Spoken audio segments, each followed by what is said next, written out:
knowing the type of learner you are is important, especially for this long journey in medicine. There's so much that we have to learn. So it will behoove you at some point to try to figure out what learning style suits you so that you can maximize the way that you learn. And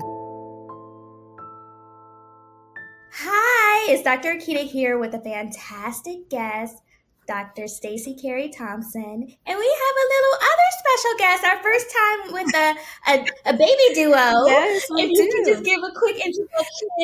Yes, thank you so much. So as you all can see, life continues regardless of your profession and some other things that you have going on. Life is still life. But this is the newest addition to our family. So I'm now a mom of 2. And this little one, she likes to be included in what's happening. So here she is. I think this is the way to keep her quiet and content. She wants to participate. So here she is. That's awesome. So we're going to keep it real on this podcast. This is our second little attempt at starting just because we just want a full house here, and that is more than okay. And I love this because it shows that life happens, and it should. And being a physician is just one component of who you are. It's not exactly your whole identity, and it shouldn't be. So one other identity that you have is being a mother. So I just would love for you to introduce yourself and let our listeners know about all of the wonderful things that you've been doing and your journey to medicine. Okay, awesome. Well, thank you so much. And before I get into my background, I just want to talk about how we crossed paths a few years ago. This was pre-COVID, but we met at a mixer. There was some type of rooftop event that was happening for some of the young Black physicians in the area. And I remember us meeting there. And since then, both of our lives, I think, have gone in wonderful and interesting directions. So I just want to give kudos to you for having this podcast and also for your TEDx talk and for everything else wonderful that you've been doing in your life. So thank you for giving me the opportunity to be here. Of course, and I just appreciate all of those kind words, and it just shows that life happens and beautiful things happen. So you just have to be open to change and opportunity.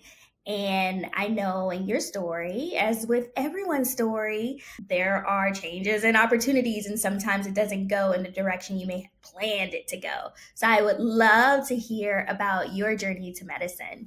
Yes. So my name is Dr. Stacy Cary-Thompson, and I am a board certified pediatrician, but I have a few other titles as well that we can talk about later. But those include small business owner, parenting coach, consultant, and as you can see, mom and wife. So a lot is going on. But if you were to ask 17-year-old me, would I have thought my life would look the way that it does now? Absolutely not. And so I think in particular for your audience, which I'm really, really happy to speak to, it's important to talk about the fact that the journey to medicine is not always linear. And that is certainly my story. And it wasn't until a few years ago that I actually realized the power of my story. And so I was talking to one of my cousins, love him to pieces, but he was born when I was in high school, and he's now in college. So please don't do any math, but you get the idea. So we're able to have a great dialogue. And he was home from school. We were riding in the car. And I don't know how we got to this, but at some point in our conversation, I realized that there's a lot about my story that he doesn't know. Now, granted, he has a lot of awareness for the fact that I was in medical school and I was in residency, and his parents are and have always been some of my biggest supporters. So he's known a lot, but he was so young during the time where I experienced a lot of challenges, a lot of uncertainty in the course. And I just found it it just kind of stopped me in my tracks when I realized, oh, he doesn't know this, but it will actually be helpful for him or for other young people to know that it's not just boom, boom, boom, boom, boom, and things are easy, and this is what I decided to do, and so this is how it happened, and things are great. So again, when I went to college, I was 17 and had graduated at the top of my class, was valedictorian, and knew that I was going to be on a pre-med track. And so the Stacy back then would have wanted to go straight through college, then start medical school right away, do training, get married at, what age did I tell myself? I think I said maybe like 25, maybe have my first child at 28, all the things. And I was going to have 4 children, but God had other plans. So I actually started to have some academic challenges when I went to college. And I realized that, especially when it came to standardized testing, I was not the best test taker. This wasn't really apparent to me during the SAT for high school, but when it came to the MCAT, that was a beast. And I had also experienced some other challenges with a couple of my courses in college. And I think I'm going to have some folks resonate with this, but organic chemistry was not my friend initially. And so I had started taking the course, was not doing great, had to drop the course, and had to take it over the summer a little bit later. But when I say that, when I think about all the things that it led to, I feel like things happened exactly the way that they were supposed to happen. Now, granted, I graduated a little bit later because I had to take this course. But again, things unfolded in a really, really beautiful way. And the other thing that I do want to say here to the audience is that sometimes we encounter people who may have certain positions, but it doesn't necessarily mean that they are good in those positions. So every professor isn't a great teacher. It's not like everyone has the pedagogical skills to be able to really help transform all learners in the way that, we would hope or that we would like. And so I do think that in addition to organic chemistry being a very difficult course, I think that the instructor that I had the first time around just was not maybe necessarily the best teacher or the best teacher for my style of learning. Let me say that. Mm-hmm. And I say that too because knowing the type of learner you are is important, especially for this long journey in medicine. There's so much that we have to learn. So it will behoove you at some point to try to figure out what learning style suits you so that you can maximize the way that you learn and can grasp all the information that you intend to. But in any case, I ended up taking the course again over the summer, but at a local institution. So I went to college in Pennsylvania at Lafayette College. And then I came home for the summer to Maryland and I took the course at the University of Maryland. And this professor was very different. Now, it's not that organic chemistry which just became easy. No, it was not easy, but I did find myself in a place where I was able to enjoy it, which was great. And the other really, really wonderful thing that happened while I was there is that I found a job opportunity. So that's another really important thing too, when we're talking about college and the transition from there. Are we going straight to medical school? Are we taking time off? What are we doing in that time? Are we doing research? There are a host of things that we can do. But back when I would say you and I were in college, I think that the tide was just starting to turn in terms of it being more acceptable to, one, not necessarily be a science major, and to two, take some time off between college and med school, as opposed to going straight through.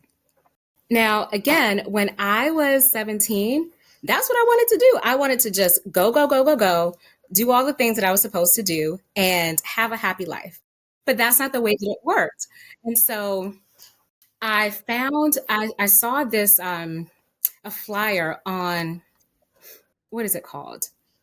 Like on this board in one of the buildings by the elevator about a position at FDA, which was really, really enticing because I knew that I wanted to and needed to do research, but I wasn't necessarily very intrigued by bench research. I was more interested in translational and clinical research.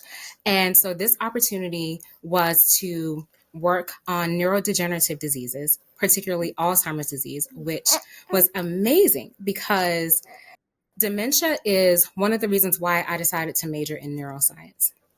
When I was in high school, my grandfather, he suffered with dementia, and his brother, my great uncle, had Parkinson's. So in my family, I was confronted with these two neurodegenerative diseases. It was very difficult as a family to go through that with them as well. And I just wanted to understand more about those diseases, about what was happening in the field and things of that nature. And so now, because I was not doing well in organic chemistry initially, I'm now in a place where I'm doing better. I'm more confident in my learning, and I ended up getting the job. So I ended up doing research in something that I was really, really interested in at the FDA. So it's funny how life happens. But I say that to say that I did not go to medical school right away. And so then there was also the issue of the MCAT, which I had to take a couple of times. And I ended up taking a prep course before I sat for it again. So again, that's another thing that I think is important to highlight when it comes to your style of learning and figuring out what you need to be able to get the information. And the first time I took the MCAT, had I considered taking a prep course? Sort of. But at the time, I'm just like, well, it's so expensive, and let me just try. And if I can do enough, then it should be okay. But what I learned, what the lesson in that for me is that it is okay to need things that are outside of yourself. It just is. And regardless of, what our interests are, none of us achieve the things we want to achieve completely on our own. So the second time around, I took a Princeton review course, scored a lot better, but still wasn't necessarily guaranteed a position in medical school, right? I think that most people who tune into this podcast know that it can be a very, a very grueling, challenging, daunting endeavor to undertake when it comes to medical school applications. And so I had applied during one cycle, did the primary applications, did not get invited to do any secondary applications. So, okay, that happened. Then I said, okay, well, let me try again. So time passes, I reapply, do the primary applications. The next time I do some secondary applications and get a few interviews, but nothing happened. And so I kind of told myself at this point, I said, I will apply one more time. And if I don't get into medical school, then I'm going to have to figure out something else to do. Now, while all of this was happening, I had completed my research internship at the FDA. And so I was trying to figure out, okay, what is something else that I can do that's, that's meaningful, that's interesting while I'm waiting for, this thing that I had pedestalized, going to med school. And I ended up working as a personal trainer for a little while, which I loved, absolutely loved. And I will tell you that if I had never had ambitions of being a physician, then I think that I easily could have done personal training for a very long time. Because what I really liked about it, well, one, it is probably one of the few capacities in which I enjoyed working with adults, since we know I'm a pediatrician. So I love the kids, but I enjoyed working with adults. And it was great to be able to work with them and be in a position to help because they came to me. They were ready to make a change. They were ready to do something. And all physicians know that lifestyle factors are a very, very, very important metric for our overall health.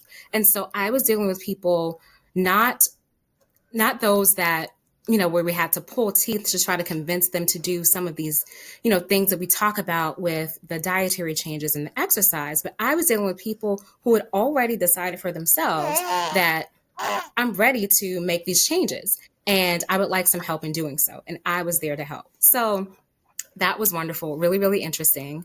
And then what also ended up happening is while I was working as a trainer, I had received a mailing about doing a post-bac program. And so I said, okay, let me just apply. Let me see what happens. How can I strengthen my application? And I applied, I got accepted. And so I transitioned from being a personal trainer to moving to Philadelphia and attending Drexel to do their interdisciplinary health sciences post-bac program. And so I want to say that I had taken the MCAT for what I had decided was going to be the last time. And I said, okay, let me also do this. Let me show them that I can handle more rigorous coursework. And if I don't get accepted after this, I'm done. I'll figure out something else. And lo and behold, things worked out. As we can see, because I'm here. But there was just a lot of uncertainty. I mean, even with that last application cycle, it wasn't like I got a ton of interviews. And then once you get the interviews, it doesn't necessarily mean that, that you'll get a call back and that you'll actually be offered an acceptance. But thankfully, Howard University College of Medicine, they offered me a position, and I was just floored. But one of the other things that I wanted to mention is I remember very distinctly telling my grandmother that I had gotten accepted. And at this time, she was in a nursing home that we were visiting every day. And so I told her, and she just had the calmest demeanor about her, as though she expected it. And that really stood out to me because I had experienced all these challenges, all these no's. I was doubting myself. I felt like maybe this isn't going to happen. And I didn't understand why I was being told no and having all of these issues if this is something that's so deep down I felt like I was supposed to do. But to her, it was just like, you said you want to be a doctor. Of course you're going to be a doctor. So yeah, you got accepted. And she was just very chill about it. And so I really, really just appreciated that contrast with how I had been feeling with ultimately the belief that she had always had in me. And so I'm really, really thankful to my support systems. But in all of that too, going back to something I said earlier, when it comes to things happening the way that they should have, I did experience some other challenges within the family. Like I said, my grandmother was in a nursing home. And so between the end of college and getting accepted to medical school, she had been diagnosed with cancer, had had several surgeries. She moved in with us. And so I don't think that I would have been able to be successful in medical school if I had been accepted earlier and all of that was going on in my family life. And I'm also really, really thankful for how things happened too, because I was able to be flexible with my schedule. So yes, I worked as a trainer, but I was able to wake up early, teach my clients in the morning before they went to work. I could come back home, be with my grandmother when the occupational therapist and the physical therapist were there working with her. And then I could go back to work and train my clients in the evening. And when I look back, it was really important for me to be able to be present in that way for her and with my family to help my mom. So now I can say that I have no regrets, but as it was happening, it was difficult to experience, not knowing if this thing that I really, really wanted would transpire. But I think I've rambled enough. So I will take a pause, but that's what I mean when I say that the journey is not linear. There were some twists and turns and bumps and all of that. But through God's grace, through persistence, I'm here. So that's my story. I really appreciate your transparency because I think that it's a story that needs to be told. Like, everyone's story is different and everyone has a story. And a lot of times in our mind, especially people who decide to take the journey of becoming a physician, there are certain personalities. So like you said, we have checklists like, okay, I'm going straight after college. I'm going to have a family by this. I'm going to do this and this and that. And I'm going to do this specialty, all of these different things we like to plan. And then when things happen, we kind of take a step back and you're like, okay, what's next? And in hindsight, you can see that all of those pieces came together and they kind of made you and composed you to be the person you are. It taught you that you have multiple skills. You can do multiple jobs. You can build your application in different ways. You can go and get a postbac. You can go and do research. You can go and do things that and find your passions, like training. It taught you to ask for help. I know a lot of people, we're pretty high achievers to get into medical school and to thrive. And coming from different, high school, you did very well, college, people do well. So it's kind of like a shell shock, whether or not you're shell shocked when you're studying for the MCAT, you're shell shocked when you get into the preclinical years or when you're time to study for your boards. So there are always going to be struggles for some people. And I think that a lot of times we compare people and we see the other side and we don't see all of those things that happen in between that make us who we are.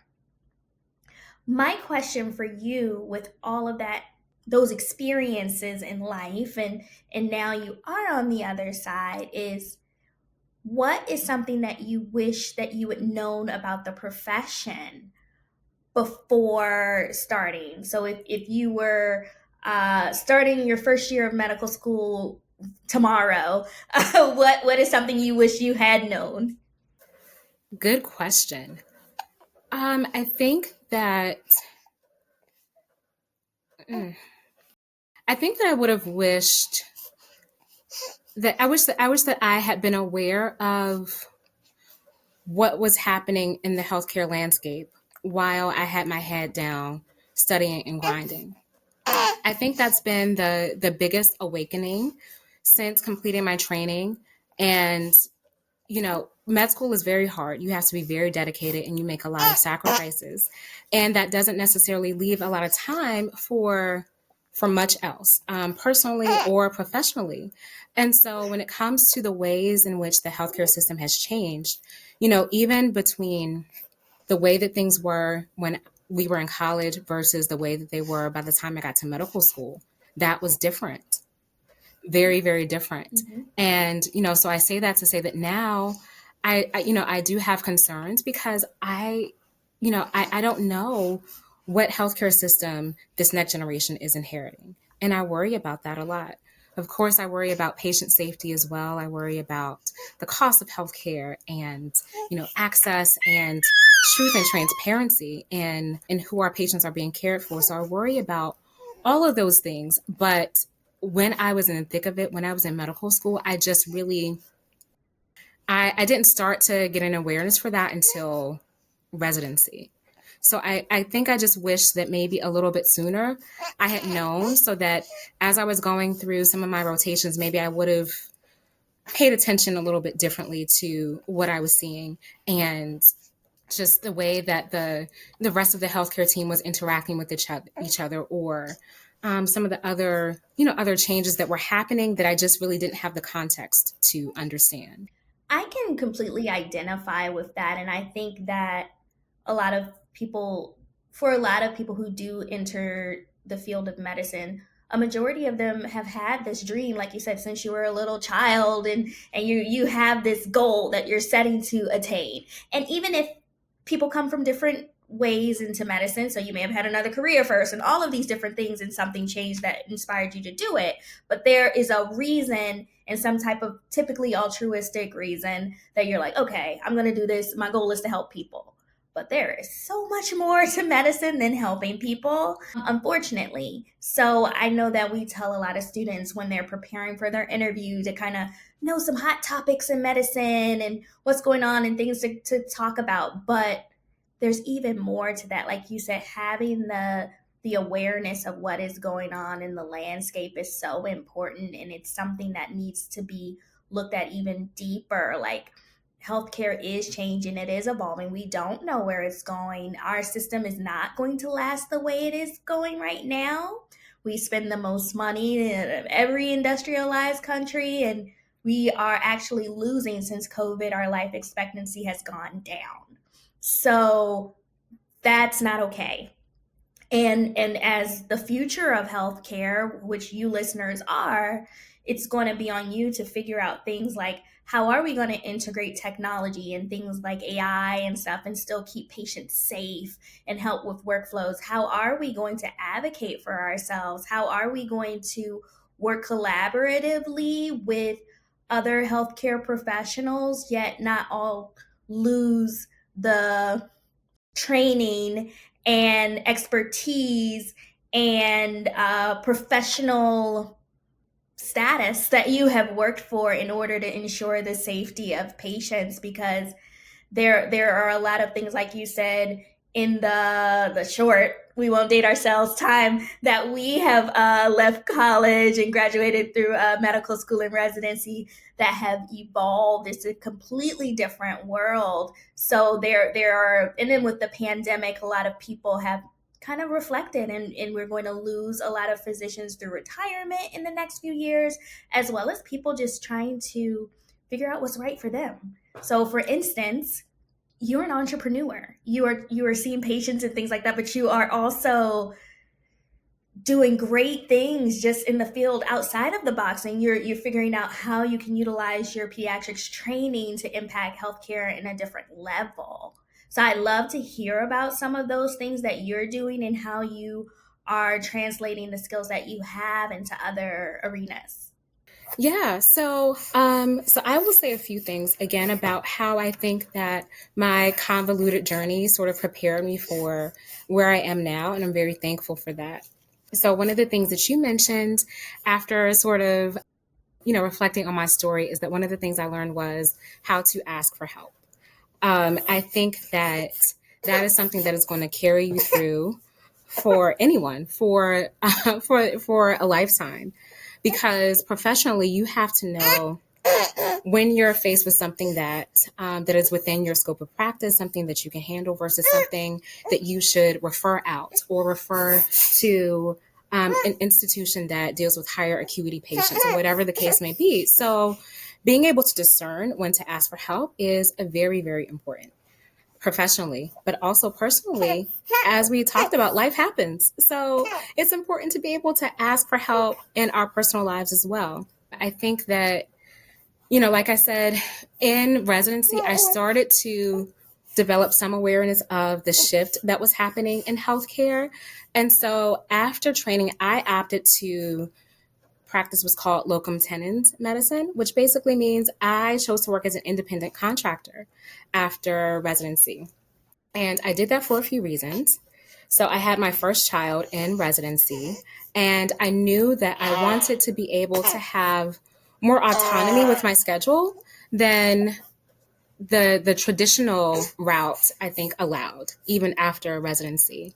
And also, I wanted to be able to learn the lay of the land a little bit better, because I went to residency in Georgia, but I now live in Washington, D.C., and had always planned to move back to the DMV. For those of you who are not from here, the DMV, D.C., Maryland, Virginia, just refers to the Washington, D.C. metropolitan area, right? So I always planned to move back to the DMV. And one of the things that I was not able to benefit from in residency, because I didn't practice here, was really getting to know the resources here very well. But any physician knows how important that is when it comes to treating patients, whether you are in the clinic or whether you're working in the hospital.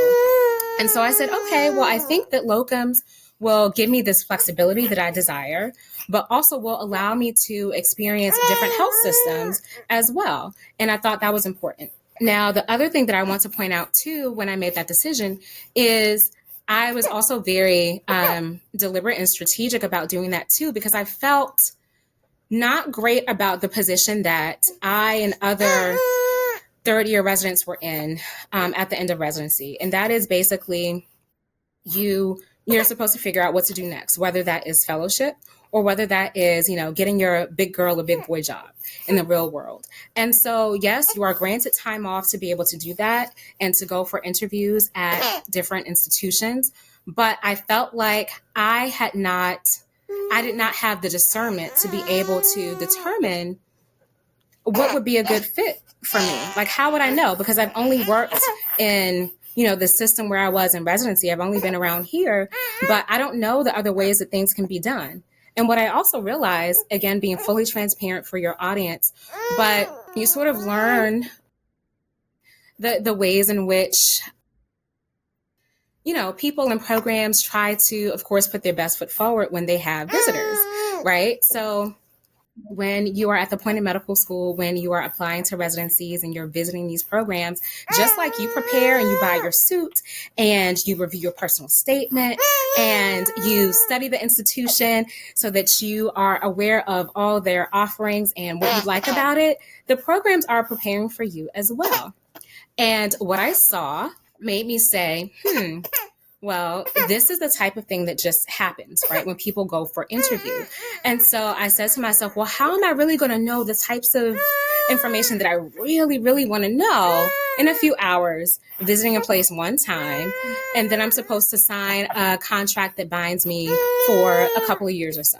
I just did not feel comfortable with that. So I also wanted to give myself a chance to have different experiences in different places to then be able to say, okay, if I later want to go the traditional route and become an employed physician, then I want to feel good about the choice that I'm able to make and what I feel like I want and need and what I should be asking for. So that's the other reason why I decided to do locums, because I felt like I couldn't make a good choice about, or a wise choice rather, about the next step. I love that. And I think that more people should have that kind of insight, honestly, because I think when I was interviewing for residency, I met an upperclassman, a senior, who was also going that route, and I had never heard of locums before. And I think in that mindset that I was in at that point and all of those things, I was like, huh, so she just can't figure out where she wants to work from interviewing. And now with all of the experience and things, I definitely wish that that was the avenue that I had taken, because when you think about it, a lot of your advisors that are in your programs, even though they are very well intentioned most of the times, they only know the system that they've worked in. And if you look at most programs, most of the people who are in leadership, your chairs and all of those things, they probably usually only worked at that system most of the time. So they don't have the life experience that you may be seeking. So that's a wonderful tip. Exploring locums if you're in the residency graduation phase, just to see what you like and to have some autonomy with the way that you can choose to practice medicine. We're coming to a close, and I just love this conversation. You're about to have to become a friend of the show, and we'll have to have you come back and talk about some more things. But I want to ask you two final questions. The first one is, you have a book, and it seems like it's such a wonderful book. I just want you to tell us about it so that the students who are listening can buy it. They can share it with their family members. Christmas is coming out. Just let us know. Yes, so thank you so much for the opportunity to talk about my book. It was just launched in September of this year, and here it is. The Fine Print Between the Lines of Parenting, Children, and Relationship Building. And so I decided to write that book because I started a parent coaching business in 2020 during COVID, because I really felt that a lot of the community, a lot of the village that parents rely upon had been completely turned upside down with COVID. And it's something that I experienced too. And so I really wanted to create a space where I could offer an extended village to parents and help them see their blind spots, provide them with knowledgeable education and understanding for some of the challenges of parenting that are outside of medical issues. So it's not medically based at all. But, from the clinical standpoint, when I am with patients, my focus is the child, right? But I wanted to have a space where I could really focus on the parents more, because it's very easy for parents to get lost in the sauce sometimes when it comes to this journey called parenting. And so that was really why Cary Cares Parenting, my business, was born. And then after meeting with clients and hearing their stories and thinking about some of the things that we talked about, as well as me reflecting on some of my, my issues during my own parenting journey, I felt like a book was the next thing that needed to happen. Because I also was thinking about the impact that I was able to have. And I really, really love the coaching. It's intimate. It's one-on-one like this. Occasionally I'll do group things, but a book, well, anybody can pick up a book, even if you can't afford the coaching or if you're not interested in it at the time. If you want to be able to consume something compelling and interesting, when you're about to catch a flight or whatever the case may be, a book is really, really accessible. And I also just realized that there's a lot that I felt like I had to say, that I wanted to and needed to say as it relates to parenting, because I think about it so often.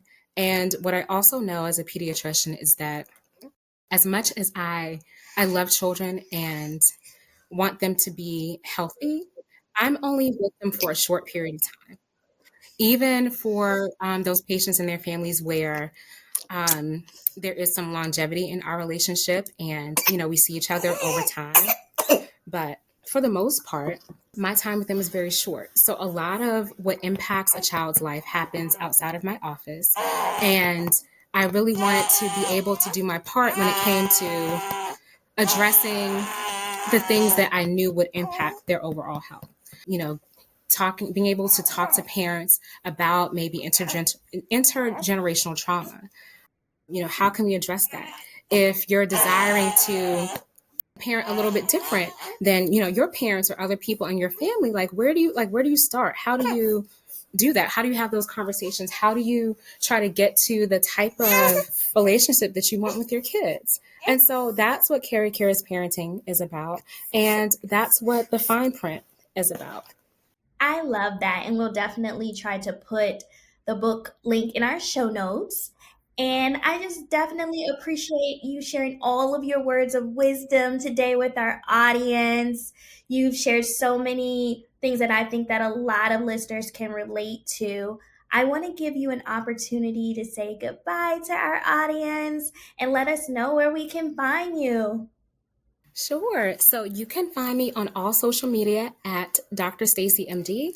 That's DrStacy MD. You can also find me on Instagram at Cary Cares Parenting, Cary Cares Parenting. And you can check out my website, phenomenalparentingpower.com. Oh, somebody's working on something. And I'm so excited for the Little Ones First podcast. So for all of the listeners out there, thanks for listening. I think that this is an episode that if you haven't been sharing it with your friends, share it with your friends. And if you don't know, we have YouTube. So if you come on our YouTube this time, you'll see a beautiful little baby. So that's definitely something to check out. And we'll be back next week with a fantastic guest. Bye. Each episode of the Prospective Doctor podcast is brought to you by Med School Coach. To access articles, videos, webinars, and free tools to help you succeed on your journey toward medical school and beyond, visit our website, prospectivedoctor.com. We hope you tune in again next time.